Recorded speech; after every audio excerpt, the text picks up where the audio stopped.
now, it's The Rob from 106.1 KISS FM alongside my broadcast colleague. How's it going? It's kind of a disco fever type Thursday here. I'm Eric Cornish. Look how colorful we are today in this nice new ESPN studio. Yes, and thank you if you're watching us, by the way, on ESPNEvansville.com. Our newest affiliate, the ESPN website. So we're happy to be broadcasting live to you. We welcome you to the Enhancement Talent family. I believe wrestling qualifies as sports. That's true.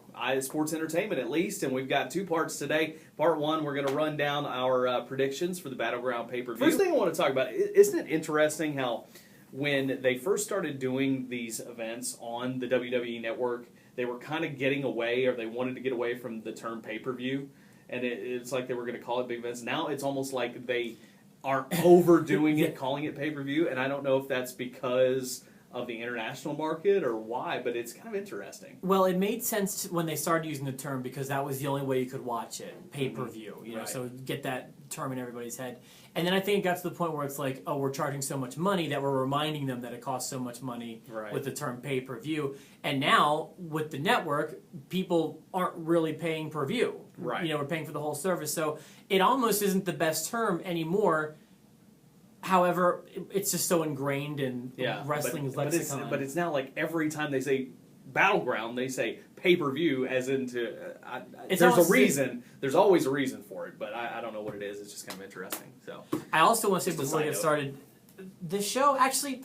It's shaped up a little bit more than what I was expecting. I don't care about the main event really at all, but some of the undercard I care about. Let's start with some of that. Yeah, what you're going to see is a setup to SummerSlam overall. I think that's what this pay-per-view is all about. So let's talk about, first of all, the pre-show. If you care, Naomi and Cameron broke up, the Funkadactyls, and they're going to take on each other.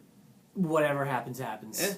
Now, I like Naomi. Anything involving Cameron, I just want to change the channel. I think she's horrible.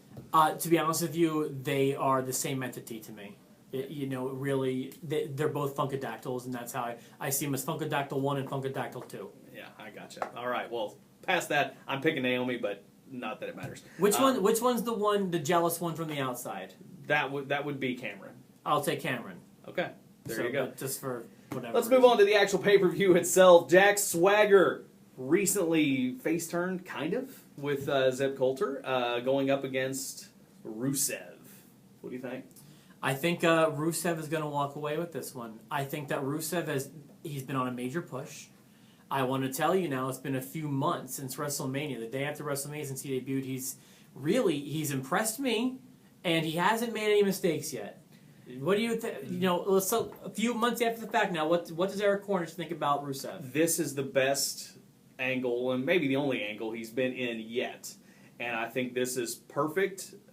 This is exactly where Rusev needs to be. I like what they've done with Swagger. I like cheering for Zeb Coulter. I mean, I'm a big fan of his anyway, but I think it's great. I think this would be a perfect time for Rusev to suffer his first loss.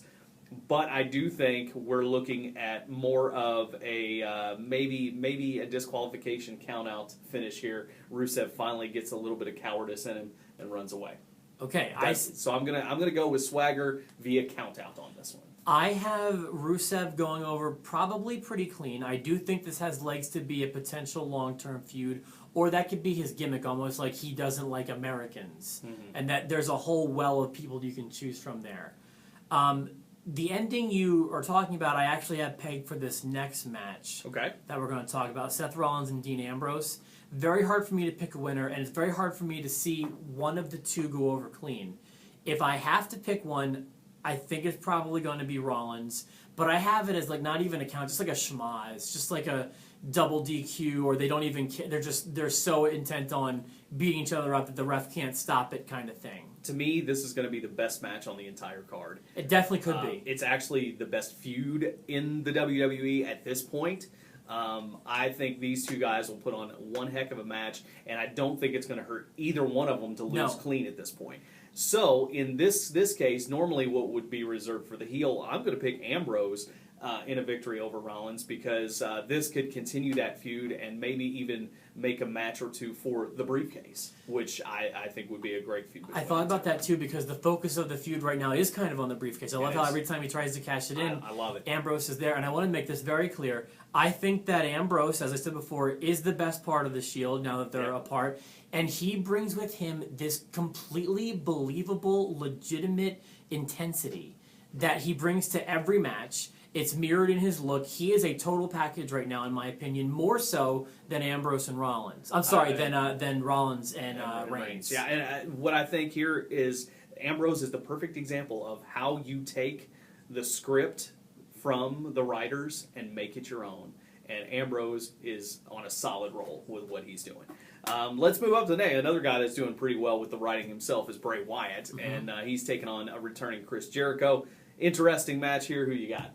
This one is very tough. Another one, I don't have a reason to think this. I feel like Bray Wyatt's going to win this one, and eventually Jericho will get it back in a story arc similar to Wyatt and Cena. Yeah, I think this could continue on until SummerSlam, and I don't see Jericho coming back just to do a one-off here. Yeah. So I will go with you on that one. I think Wyatt takes the victory over Jericho. The Battle Royal could go anyway. There's a lot of names being thrown about. I'm not even sure we have a complete list here. This one's tough. I know they've taken a couple names out, so we may see another awesome match between Adam Rose and Fandango, I think. I think they've taken both of them out. Oh, really? Fandango still is on my list here, but I don't think either one of them factor into the winner. Anyway, I've got three names marked here, and the three names that I have as possible winners are Cesaro, Sheamus, or Bo Dallas. And I think I'm going to narrow that down to Sheamus.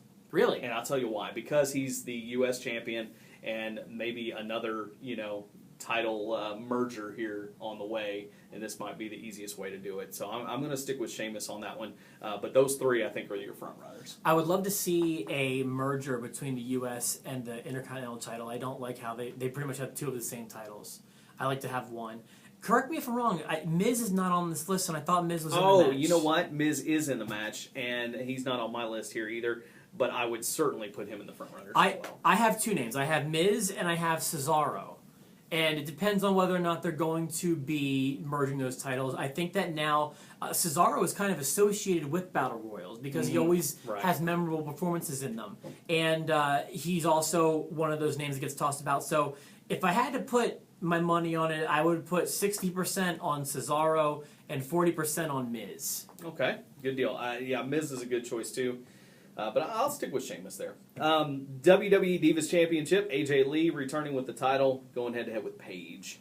My love affair with Paige is over. She came on really, really hot as far as I cared about her, and she won the title on her first night. And who is this? And she's so she's so pale, and she's so young, and she's different than what we're used to seeing out of a diva. I don't have any real Paige memories of that title run except for the very beginning. I think it's going to be AJ, and I'm not sure how much longer, or how soon we'll see another run from Paige. Yeah, and that's just typical WWE. How do we bring somebody in? And their go-to thing is, let's bring them in fast, put the titles on them. And they do that in the tag team division. They've done it in the Intercontinental division. Santino. And I mean, it's too much too soon for some people, and that it never works. It never gets anybody. Go back through time and name anybody who has had longevity winning that title on their first time in. Yeah. You don't have anybody that's done it. So AJ wasn't bad. There was nothing memorable from that to me. Okay, this I'm sorry, I'm talking about Paige. Paige. Yeah. This is an interesting match here. The Tag Team Championships. I mean, this feud seems like it's been going on forever. You'd think this would have to be the end. Usos and the Wyatt family with Harper and Rowan. 2 out of 3 falls match. You don't see this a lot in WWE. But they're usually very good. I like that stipulation, 2 out of 3 falls. And for the same reasons as last month, I'm sticking with the Wyatts.